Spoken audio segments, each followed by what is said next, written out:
नमस्कार दोस्तों, कैसे हैं आप लोग। मेरा नाम है अर्षद द्विवेदी और मैं आपको स्वागत करता हूं अपनी इस वीडियो में। मॉडर्न हिस्ट्री की इस वीडियो में हम लोग बात करेंगे सेकेंड एंग्लो मराठा वॉर के बारे में, फिर ट्रीटी ऑफ बसीन के बारे में, थर्ड एंग्लो मराठा वॉर के बारे में, और उसके बाद जब थर्ड एंग्लो मराठा वॉर खत्म हुआ तो ट्रीटी ऑफ पूना साइन की गई पेशवा के साथ, treaty of Gwalior with Scindia and treaty of Mandsaur with Holkar. तो इन ट्रीटीज में क्या क्या इंपॉर्टेंट पॉइंट्स थे वो बताएंगे। देखिए दोस्तों, ये जो किताब है आपकी brief history of modern India, इसमें जो इन्फॉर्मेशन दी गई है बहुत लिमिटेड है, बहुत डिटेल में है नहीं, बट वो अंडरस्टैंडेबल है क्योंकि जितनी भी इंफॉर्मेशन दी गई है वो एग्जाम्स के पर्सपेक्टिव से इनफ है। लेकिन मैं आपको कुछ एडिशनल रेफरेंसेस भी दूंगा जिससे आप इन टॉपिक्स को थोड़ा और डिटेल में, थोड़ा और कहानी के फॉर्म में समझ सकेंगे। आगे बढ़ने से पहले वही बातें, ये किताब आई होप आपने ले ली होगी। इस वीडियो पर लाइक का बटन दबा दीजिए। और आगे बढ़ने से पहले एक चीज और बता दूं दोस्तों, पहले आप इस पूरी वीडियो को देखिए। इस पूरी वीडियो को देखने के बाद मैं 3 वीडियोस आपको और सजेस्ट करूंगा जो आप देखिए। एक वीडियो मैंने 2 साल पहले बनाई थी, सेकंड एंग्लो मराठा वॉर पे थी, 1803 से 1805। ये आपको मिल जाएगी यूट्यूब पे, इसका लिंक भी दे दूंगा मैं नीचे डिस्क्रिप्शन बॉक्स में। अगली वीडियो है ट्रीटी ऑफ बसीन 1802, इसके लिए ऊपर मैंने एक अलग वीडियो बनाई है, उसका लिंक भी नीचे दिया हुआ है। साथ साथ थर्ड एंग्लो मराठा वॉर, इसमें मैंने पिंडारी वॉर के बारे में बताया है, बैटल ऑफ खादकी पूना के बारे में भी बताया है, बैटल ऑफ सीता बल्दी नागपुर के बारे में बताया है, और बैटल ऑफ मिहिदपुर इंदौर के बारे में बताया है। ये 3 वीडियोस दोस्तों इस प्रेजेंट वीडियो को देखने के बाद देखिएगा, आपको कुछ एडिशनल इंफॉर्मेशन मिल जाएगी। हालांकि जो सारी एडिशनल इंफॉर्मेशन इन 3 वीडियोस में आपको मिलेंगी, जरूरी नहीं है कि वो आपको एग्जाम्स में बहुत ज्यादा मदद करने वाली है, but overall understanding of the topic को पर्सपेक्टिव से अगर देखा जाए तो काफी काम की है। तो मैं ये बोलूंगा इन वीडियोस को देखने के बाद एक बार ये वीडियोस भी देख लीजिएगा। अब हम लोग शुरुआत करते हैं आज के अपने टॉपिक की। ये जो पर्सन आपको बीच में बैठे नजर आ रहे हैं ना दोस्तों, ये है आपके पेशवा माधवराव नारायण। He is Peshwa Madhavrao Narayan.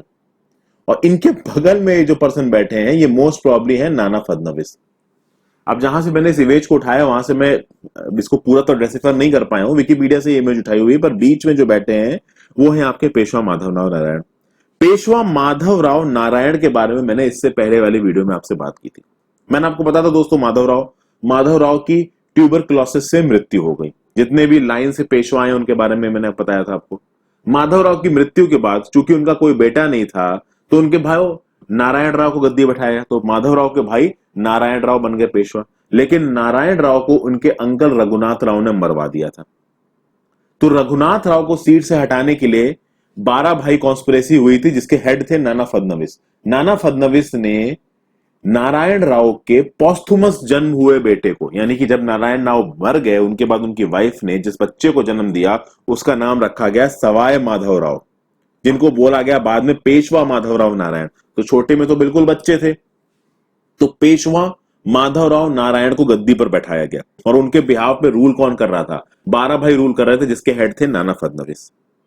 ये जो बीच में आपको पर्सन बैठे नजर आ रहे हैं ये वही छोटा सा बच्चा है जो बाद में बड़ा हो गया, पेशवा माधवराव नारायण। हुआ ये कि देखिए, इनका जन्म तो हुआ तो 1774 में पेशवा माधवराव नारायण का, लेकिन पेशवा माधवराव नारायण आप देखोगे 1795 में इन्होंने सुसाइड कर लिया।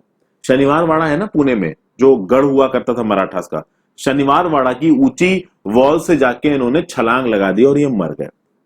बहुत सारे हिस्टोरियंस का बोलना है कि इन्होंने छलांग इसलिए लगाई थी क्योंकि ये रूल नहीं कर पा रहे थे ठीक से। ये तो पेशवा, और पेशवा होता है भैया प्राइम मिनिस्टर, मेन पोस्ट है, तो पेशवा रूल करेगा।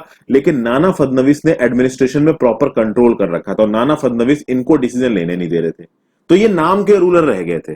तो इस बात से एक टाइम पे बहुत ज्यादा फ्रस्ट्रेट हो गए आपके पेशवा माधवराव नारायण और इन्होंने सुसाइड कमिट कर लिया। जब इन्होंने सुसाइड कमिट कर लिया तो गद्दी पर कौन बैठा? उसके बाद दोस्तों गद्दी पर बैठेगा बाजीराव टू। ये बाजीराव टू कौन थे? बाजीराव टू आपके बेटे थे रघुनाथ राव के। अब रघुनाथ राव की तो हिस्ट्री आपको पता ही है। बाजीराव टू के अगर आप नाम पे जाओ तो बाजीराव वन के बारे में मैंने आपको बताया, पेशवा। फिर उसके बाद बाजीराव वन के बाद कौन आया था? ये मोस्ट प्रोबेबली इनका नाम था Balaji Bajirao, I am not sure, आप जाके एक बार कंफर्म करिए। हाँ, बालाजी बाजीराव नाम था। जो पहले पेशवा थे वो बालाजी विश्वनाथ थे, दूसरे बाजीराव वन, तीसरे बालाजी बाजीराव, और उसके बाद बने माधवराव बल्लाल भी बोलते थे उनको। तो देखिए, बाजीराव 2 नामों के साथ पहले जुड़ा है। दूसरे पेशवा थे बाजीराव वन जो कि बहुत ग्रेट माने जाते थे, उसके बाद है बालाजी बाजीराव। वो भी बहुत एफिशिएंट रूलर थे। लेकिन आप देखोगे बाद में आया माधवराव, वो भी एफिशिएंट रूलर थे, ट्यूबरक्लोसिस से मर गए। उसके बाद आए नारायण राव, उनको मरवा दिया रघुनाथ राव ने। फिर रघुनाथ राव थोड़ी देर के लिए गद्दी पर बैठा, पर उसको हटा दिया गया। और फिर गद्दी पर कौन बैठा? फिर गद्दी पर बैठा सवाई माधवराव, जिसको आप माधवराव नारायण भी बोलते हो, जो ये पर्सन है जिसने 1795 में सुसाइड कर लिया इसने। और उसके बाद गद्दी पर कौन बैठेगा? बाजीराव टू। तो अब बाजीराव टू गद्दी पर बैठे हैं, रघुनाथ राव के ये बेटे हैं। बट बाजीराव टू के नाम पे मत जाइएगा, ये इनके अंदर कोई भी ऐसी क्वालिटी नहीं थी जो पहले के ग्रेट पेशवास में थी। ये उतने एफिशिएंट नहीं थे दोस्तों। और बात यह है कि बाजीराव जब गद्दी पर बैठेंगे तो इनके चीफ मिनिस्टर कौन होंगे? इनके प्राइम डेप्यूटी कौन होंगे? नाना फडणवीस। और नाना फडणवीस की पकड़ है एडमिनिस्ट्रेशन में। तो पकड़ किसकी है एडमिनिस्ट्रेशन पे? नाना फडणवीस की। पेशवा की गद्दी पर कौन बैठा है? बाजीराव टू। बाजीराव टू कुछ करना चाहेंगे, नाना फडणवीस करने नहीं देंगे। तो प्रॉपर बवाल समझ गया वहां पे, ठीक है। 1800 में क्या हुआ? 1800 में नाना फडणवीस की हो गई मृत्यु। अब प्रॉब्लम होने लगी। जब तक नाना फडणवीस यहां पे थे, एडमिनिस्ट्रेशन चला रहे थे, नाना फडणवीस ने जो बाकी मराठा चीफ्स है उनके साथ ठीक ठाक साठगांठ कर रखी थी। पेशवा देखिए आप दोस्तों कब बनोगे? पेशवा जब आप तब बनोगे जब आपके जितने भी सबॉर्डिनेट हैं, जो नीचे लोग हैं आपके, वो आपकी बात माने। अगर नीचे के जो ऑफिशियल्स हैं वो आपकी बात मान ही नहीं रहे हैं तो आप क्या करोगे पेशवा बन के? समझ गए? तो नाना फडणवीस जब तक जिंदा थे तब तक उन्होंने नीचे के जो बाकी मेन मराठा चीफ्स थे ना, होलकर्स थे इंदौर में, बाकी जो लोग थे सिंधिया थे, उनको कंट्रोल में रख रखा था। वो लोग नाना फडणवीस की बात सुनते थे। लेकिन जब नाना फडणवीस मरेंगे 1800 में, बाजीराव टू की कोई नहीं सुनेगा। बाजीराव टू को गुस्सा आएगा। बाजीराव टू एक गड़बड़ कर देगा। 1 अप्रैल 1801 को एक घटना होगी। 1 अप्रैल 1801 को क्या हुआ? एक पर्सन था जिसका नाम था वीथू जी। इस वीथू जी को बाजीराव टू ने मरवा दिया, पेशवा ने मरवा दिया। अब मरवा दिया तो मरवा दिया, लेकिन ये वीथू जी था कौन? भाई ये जसवंत राव होलकर, जिसको ग्रेट यशवंत राव होलकर भी कहा जाता है, होलकर्स ऑफ इंदौर फेमस है ना। तो यशवंत राव होलकर के भाई वीथू जी को मरवा दिया पेशवा ने। अब बवाल शुरू हो गया, ठीक है। अब होलकर को आ गया गुस्सा। होलकर ने बोला है कि मैं बदला लूंगा। अब जब होलकर ने बोला कि मैं बदला लूंगा तो यशवंत राव होलकर ने अपनी फोर्सेस को इकट्ठा किया, और भैया तगड़ी फोर्सेस थी इसकी।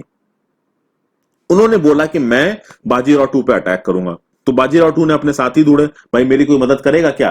तो सिंधियाज ने मदद की। तो बोला कि हाँ चलो ठीक है, सिंधियाज मदद करेंगे आपकी बाजीराव टू की। तो सिंधिया प्लस पेशवा एक तरफ हो गए, ठीक है। तो सिंधिया और पेशवा एक साइड पे, और दूसरे साइड पे कौन है? दूसरे साइड पे है होलकर।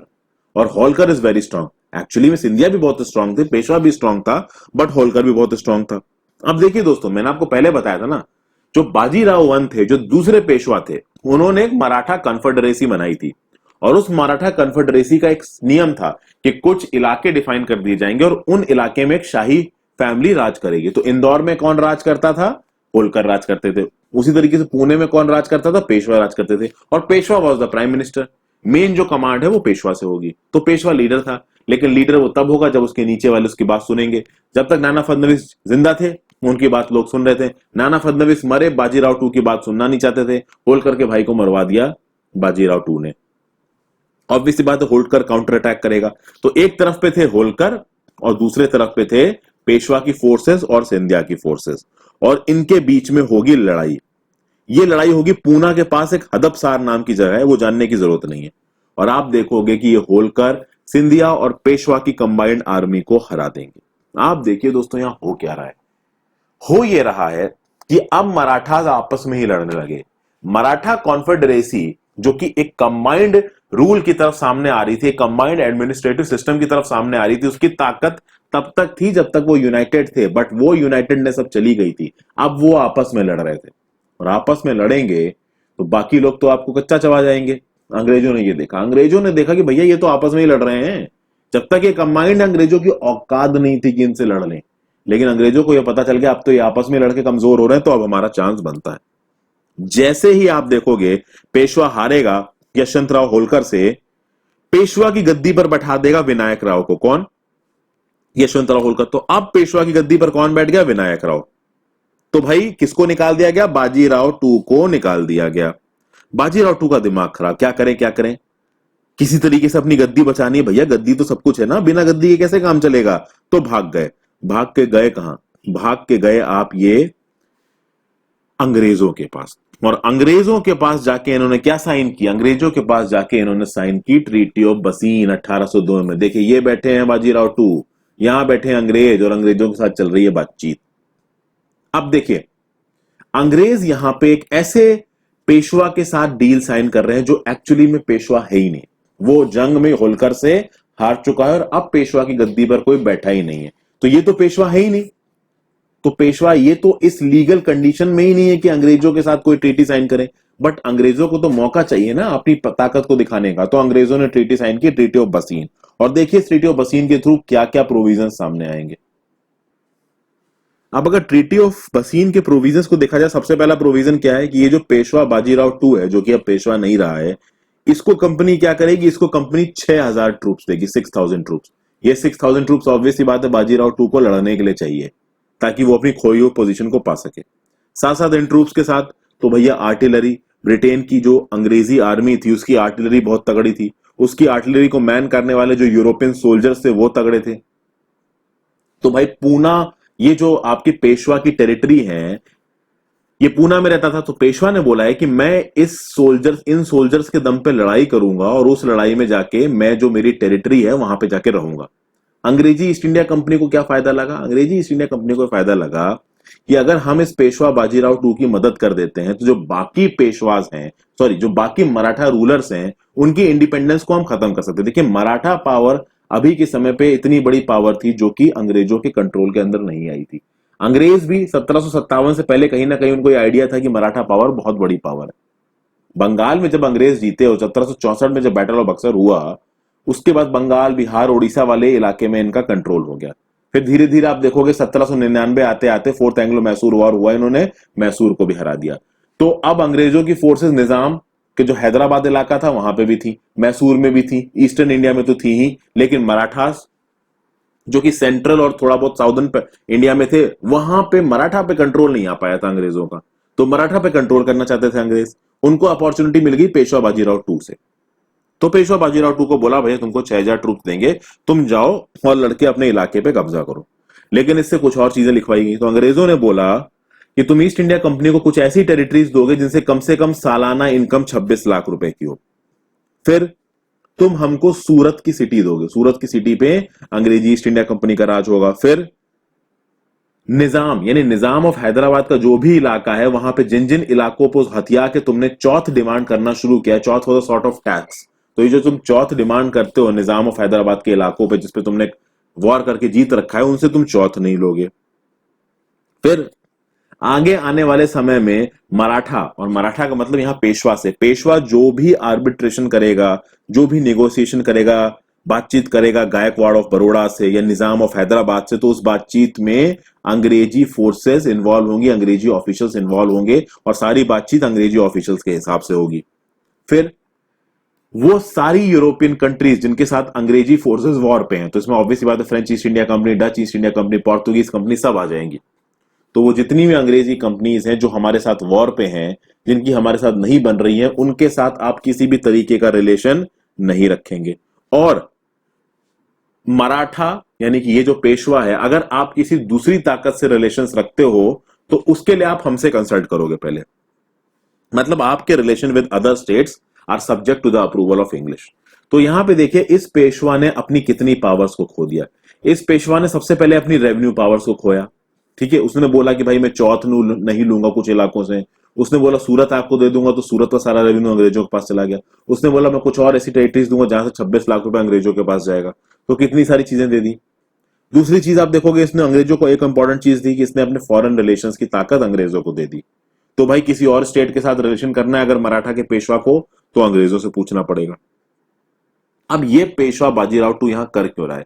पेशवा बाजीराव टू यहां पे इसलिए कर रहा है क्योंकि उसके पास ये अंग्रेजी एक लास्ट होप बचे हैं। ये अंग्रेज ही उसे देंगे अगर कुछ देंगे, क्योंकि बाकी पूना से तो वो भगाया जा चुका है, उसे बात मालूम है।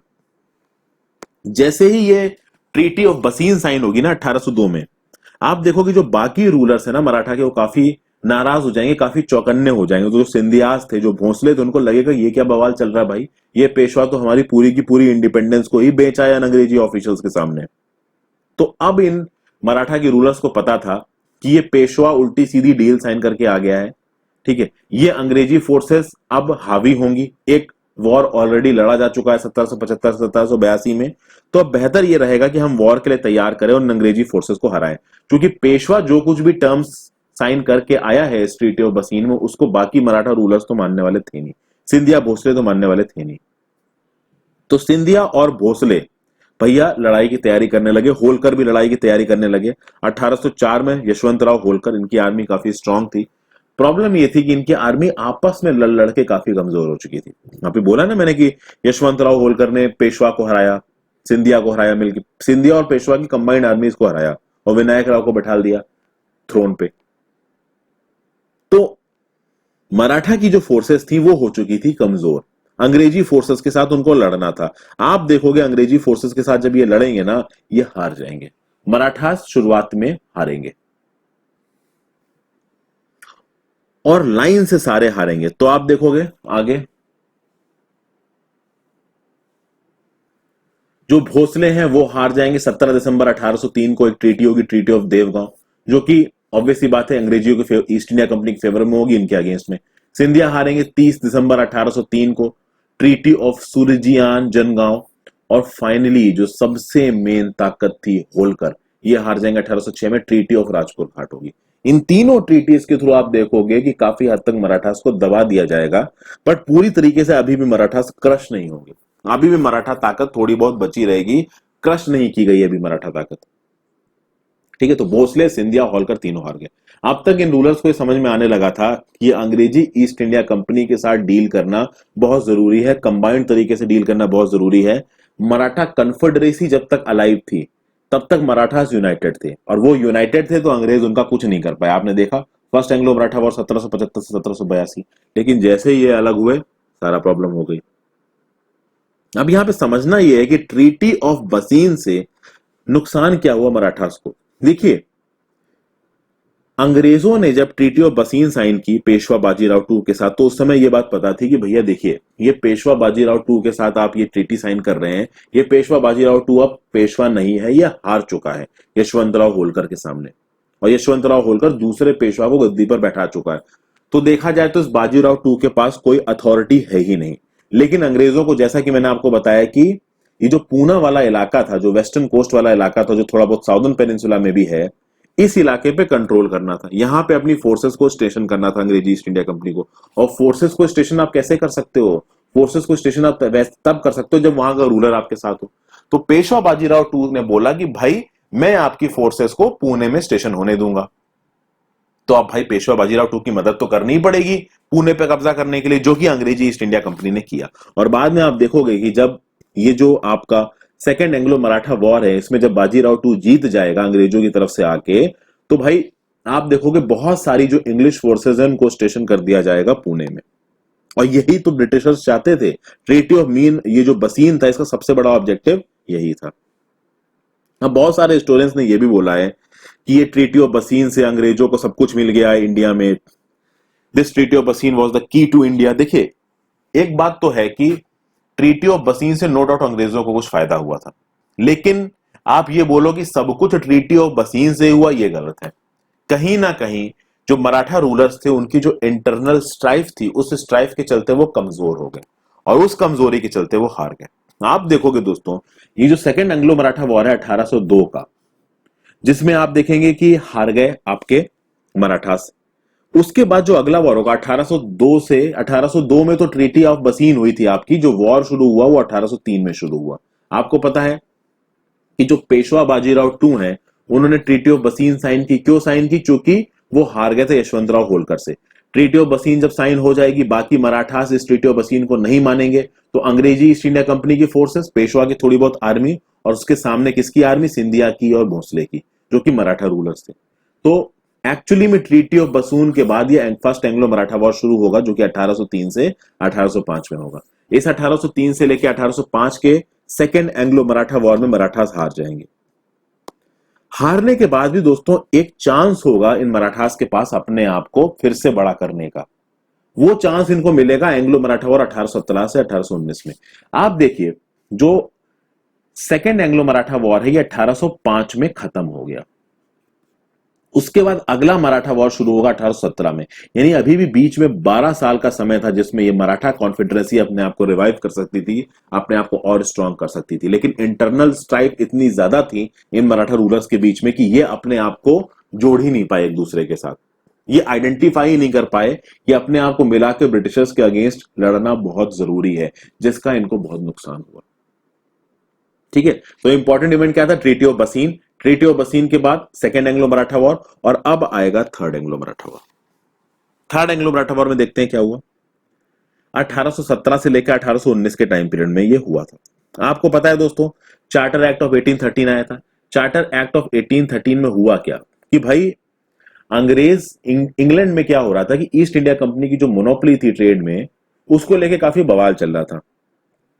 तो प्रेशर में चार्टर एक्ट ऑफ 1813 पास किया गया जिसमें यह बोला गया कि भैया जो ये ईस्ट इंडिया कंपनी की जो ट्रेड मोनोपोली है, इस ट्रेड मोनोपोली को खत्म किया जाए। ओके, तो भाई चार्टर एक्ट ऑफ 1813 से जो मोनोपोली थी ईस्ट इंडिया कंपनी की वो कुछ चीजों में रिस्ट्रिक्टेड कर दी गई, लिमिटेड कर दी गई। तो कहां पे मोनोपोली रह गई ईस्ट इंडिया कंपनी के पास? ईस्ट इंडिया कंपनी को ये बोला जाए कि भैया आप चाइना के साथ ट्रेड कर सकते हो, उसमें आपको मोनोपोली मिलेगी। आप चाय में ट्रेड कर सकते हो, उसमें आपको मोनोपोली मिलेगी। बाकी हर जगह पे जो आपके पास मोनोपोली थी वो खत्म थी। यानी कि अब जो इंडिया के मार्केट्स थे, इंडिया में जो ट्रेड का मार्केट था वो इंग्लैंड के सारे मर्चेंट्स के लिए खुला हुआ था। केवल दो मार्केट रिजर्व थे, एक तो ट्रेड विद चाइना और एक ट्रेड इन टी। तो आप देखोगे चार्टर एक्ट ऑफ 1813 में जो अंग्रेजी ईस्ट इंडिया कंपनी की मोनोपोली थी वो कम हो रही थी। अब मोनोपोली अगर कम हो रही है तो इंडिया में अपनी ताकत बढ़ानी पड़ेगी। इंडिया में अगर अपनी ताकत बढ़ानी पड़ेगी, ज्यादा मार्केट की जरूरत है। ज्यादा मार्केट की जरूरत है, ज्यादा एरिया की जरूरत है। वो एरिया कहां से मिलेगा? तो वो इलाके जो डायरेक्ट हमारे कंट्रोल के अंदर नहीं है उन पे कब्जा करो। एक तो ये फैक्टर उठ रहा था। दूसरा दोस्तों क्या है कि पिंडारीज, पिंडारी को मूवीज में भी डिस्प्ले किया गया। ये पिंडारीज क्या थे दोस्तों? ये पिंडारीज मराठा आर्मी में हुआ करते थे। इसमें बहुत सारी कास्ट के लोग थे, बहुत सारी क्लास के लोग थे। ये मराठा आर्मी में ज्वाइन होते थे। मराठा आर्मी में एज सोल्जर्स ये लड़ा करते थे पिंडारी, और इनको ठीक ठाक पैसे भी मिला करते थे।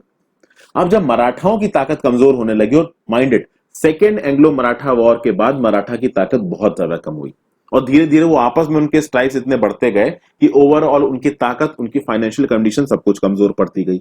अब जब मराठास की ताकत कमजोर पड़ती गई दोस्तों, तो इन पिंडारियों को एम्प्लॉयमेंट ही नहीं मिल रहा था। पैसा कहां से आएगा इन पिंडारियों के पास? क्योंकि ये पिंडारी तो मराठा आर्मी में ही थे ना। मराठा आर्मी इधर उधर से चौथ सरदेशमुखी इकट्ठा करती थी। सेकंड एंग्लो मराठा वॉर के पास इनके पास एरिया ही नहीं बचा। इतनी ज्यादा डिस्क्रिमिनेटरी ट्रीटी साइन की गई, ये treaty of Devgaon, treaty of Rajpur Ghat, treaty of ये सूरजियान जनगांव, इन ट्रीटी से मराठास को हुआ काफी नुकसान। जब इन ट्रीटीज से हुआ मराठास को नुकसान तो करें क्या? तो पिंडारी जो इनके रेगुलर एम्प्लॉयमेंट लेते थे, इनको काम मिलना बंद हो गया। अब जब पिंडारियों को काम मिलना बंद कर गया तो करें क्या? तो इन्होंने एक आइडिया अपनाया। आइडिया क्या था कि जिस टेरिटरी में रहते हैं उसके आसपास की टेरिटरी में लूटपाट मचाओ। और ऐसा होता भी था दोस्तों। मराठास का मोडस ऑपरेंडी क्या होता था कि वो इलाके जो आपके कंट्रोल में नहीं है वहां पे आप अटैक करिए, अटैक करने के बाद वहां पे जीतिए और वहां के इलाके पे चौथ और सरदेशमुखी लगा दीजिए, और उस चौथ और सरदेशमुखी का कुछ हिस्सा पिंडारियों को भी मिल जाता था। अब चूंकि आप आसपास के इलाके में चौथ और सरदेशमुखी नहीं लगा पा रहे हो और मराठा जो सेंट्रलाइज लीडरशिप है उससे भी पैसा नहीं आ रहा है, तो पिंडारी की जो अपनी फोर्सेस थी ये उन्होंने खुद ही अटैक करना शुरू कर दिया आसपास के इलाकों में। और जिन आसपास के इलाकों में इन्होंने अटैक करना शुरू किया उसमें से बहुत सारे इलाके अंग्रेजों के कंट्रोल के अंदर थे। तो अंग्रेजी कंपनी नाराज हो गई। अंग्रेजी कंपनी की मराठा की लीडरशिप से बोला कि भाई ये जो तुम्हारे पंडारी हैं, इनको जो तुम सपोर्ट दे रहे हो, ये हमारे इलाके में अटैक कर रहे हैं। अब यहां पे कोई मराठा सेंट्रलाइज लीडरशिप तो थी ही नहीं, और जब पिंडारियों के पास पैसा आना बंद हो गया तो वो पूरी तरीके से मराठास की बात भी माननी उन्होंने बंद कर दी। पिंडारियों के कुछ इंपॉर्टेंट लीडर्स यहां पे जो नाम दे रखे हैं वो दे रखे हैं आमिर खान, ये एक बड़े पिंडारी लीडर थे। फिर करीम खान और चीटू खान, ये सब इंपॉर्टेंट पिंडारी लीडर्स थे। इनको पैसा मिलना बंद हो गया तो उन्होंने मराठा की बात सुननी भी बंद कर दी, अंग्रेजों की बात भी सुननी बंद कर दी। ठीक है, फिर आप देखोगे जो मराठा लीडर्स थे उनकी जो ईगो थी वो काफी हर्ट हो गई थी। तो जब ये पिंडारीज अंग्रेजों के इलाके घुस में अटैक कर रहे थे तो कुछ मराठा लीडर्स इस बात से खुश भी थे कि चलो अंग्रेजों को मारने दो इनको। यहां पे अब आप देखोगे कि जो लॉर्ड वैरन हेस्टिंग्स है वो एक्शन लेगा। ऑब्वियस सी बात है, अंग्रेजी इलाके में अगर ये पिंडारी घुसेंगे तो अंग्रेज जवाब देंगे। तो अंग्रेजों ने जवाब देना शुरू किया। जब अंग्रेजों ने पिंडारियों पे काउंटर अटैक करना शुरू किया, मराठा चीफ को लगा कि भैया ये तो हमारी सोवरेनिटी पे ट्रांसग्रेशन है, क्योंकि पिंडारीज तो मराठा के मर्सिनरी थे ना। तो मराठास ने बोला कि भैया ये तो पिंडारियों के खिलाफ एक्शन ले रहे हैं, तो हमको अब अंग्रेजी ईस्ट इंडिया कंपनी के खिलाफ कुछ एक्शन लेना पड़ेगा। तो इस समय पे मराठा कॉन्फेडरेसी को रिवाइव करने की कोशिश की गई। मराठा कॉन्फेडरेसी अब भी थी दोस्तों, बट बहुत ज्यादा वीक हो चुकी थी मराठा कॉन्फेडरेसी। इनके पास जो फोर्सेस थी वो इतनी स्ट्रांग थी नहीं, इनकी फाइनेंशियल कंडीशन अब स्ट्रांग थी नहीं। तो वो जो बाजीराव टू, उनको थोड़ा बुरा लगा, थोड़ा दुख हुआ। बाजीराव टू भी अब अंग्रेजी ईस्ट इंडिया कंपनी के एटीट्यूड से काफी परेशान हो चुके थे। तो बाजीराव टू ने लीडरशिप लेके कोशिश किया कि मराठा कॉन्फेडरेसी को फिर से बड़ा किया जाए, फिर से बढ़ाया जाए और अंग्रेजों को सबक सिखाया जाए। और ये जो फीलिंग थी, ये क्या कराएगी? ये कराएगी third Anglo Maratha war. Third Anglo Maratha war में जो अलग अलग मराठा चीफ्स थे, उन्होंने एक मोडस ऑपरेंडी बनाया और उन्होंने बोला कि कुछ अटैक करते हैं। तो जो पेशवा था, पेशवा ने किस पे अटैक किया? पेशवा ने अटैक किया पूना। पूना में जो ब्रिटिश रेजिडेंसी थी वहां पे अटैक किया, और पेशवा का सेंटर भी पूना ही था दोस्तों। उसके बाद नागपुर में कौन थे? अप्पा साहिब। अप्पा साहिब ने नागपुर में जो ब्रिटिश रेजिडेंसी थी उस पे अटैक कर दिया। उसी तरीके से होलकर, होलकर ने भी वॉर की प्रेपरेशंस की। प्रॉब्लम ये हो गई दोस्तों कि इस समय पे, जैसा कि मैंने आपको बताया कि जो मराठा की ताकत थी काफी कम थी, इनकी जो पॉलिटिकल एडमिनिस्ट्रेटिव कंडीशंस थी वो खराब हो चुकी थी, फाइनेंशियल कंडीशंस वो खराब हो चुकी थी। जसवंत राव होलकर की मृत्यु के बाद जो होलकर साम्राज्य था, इसको कौन देख रहा था? तुलसीबाई देख रही थी। तुलसीबाई मिस्ट्रेस थी होलकर की। तो तुलसीबाई पूना में सारे अफेयर्स को देख रही थी, क्लेवर थी, इंटेलिजेंट थी, बट प्रॉब्लम ये थी कि जो एडवाइजर्स थे, जो मिनिस्टर्स थे तुलसीबाई के, वो उतने एफिशिएंट थे नहीं। तो बलराम शेठ, आमिर खान, ये सब जो असिस्ट करते थे तुलसीबाई को, वो थे नहीं। अब होलकर तो जिंदा थे नहीं, इनकी मिस्ट्रेस थी तुलसीबाई। और लीडरशिप का बहुत मेन रोल होता है। जब भी आप कोई मिलिट्री बैटल करते हैं या कुछ भी करते हैं तो आपकी लीडरशिप डिसाइड करेगी कि आप बैटल को जीतोगे या हारोगे। तो तुलसीबाई भले ही एफिशिएंट थी, बट इनको जो एडवाइस दे रहे थे वो उतने एफिशिएंट थे नहीं। और Tulsibai was no match for Jaswantrao Holkar. Jaswantrao Holkar की मिलिट्री प्लानिंग एक अलग ही लेवल की थी। फिर आप देखोगे नागपुर में जो भोसलेस थे, ग्वालियर में जो सिंधियास थे, वो भी कमजोर हो चुके थे। तो भले ही इन मराठा लीडर्स ने अंग्रेजों पर अटैक करने की कोशिश की, लेकिन एक बार अंग्रेजों पर अटैक किया तो काउंटर अटैक भयंकर होगा। और अंग्रेजी आर्मी का कोई तोड़ नहीं था उस समय पे, अंग्रेजी प्लानिंग का कोई तोड़ नहीं था उस समय पे, और यहां पे हारना तय था मराठा कॉन्फेडरेसी का। तो आप देखोगे पेशवास खिरकी में हारे, भोसले सीताबुल्दी में हारे, और होलकर महीदपुर में हारे। तो यहां पे देखिए मैंने ये तीनों बैटल्स के बारे में आपको इस वीडियो में बता रखा है। बैटल ऑफ खाड़की, खिरकी कह लीजिए, बैटल ऑफ सीताबल्दी और बैटल ऑफ महीदपुर। ये तीनों बैटल्स हार जाएंगे मराठास। जीतेगा कौन? जीतेंगे आपके अंग्रेज। और ये अंग्रेज जीतने के बाद क्या करेंगे? ट्रीटी साइन करेंगे। तो कौन कौन सी ट्रीटी साइन हुई भाई? तो ट्रीटी साइन होगी आपकी 1817 में ट्रीटी ऑफ पूना पेशवा के साथ, नवंबर 1817 में ट्रीटी ऑफ ग्वालियर सिंधिया के साथ, जनवरी 1818 में ट्रीटी ऑफ मंडसौर होलकर के साथ। और ये इतनी ज्यादा डिस्क्रिमिनेटरी ट्रीटीज थी कि यहां पे आप देखोगे कि जो पेशवा की ताकत थी वो ऑलमोस्ट खत्म हो जाएगी, जो मराठा की ताकत थी वो ऑलमोस्ट खत्म हो जाएगी। अब यहां पे एक चीज देखिए दोस्तों, 1818 में मराठास की ताकत को ऑलमोस्ट खत्म कर दिया ब्रिटिशर्स ने। 1857 में क्या हुआ? क्रांति हुई।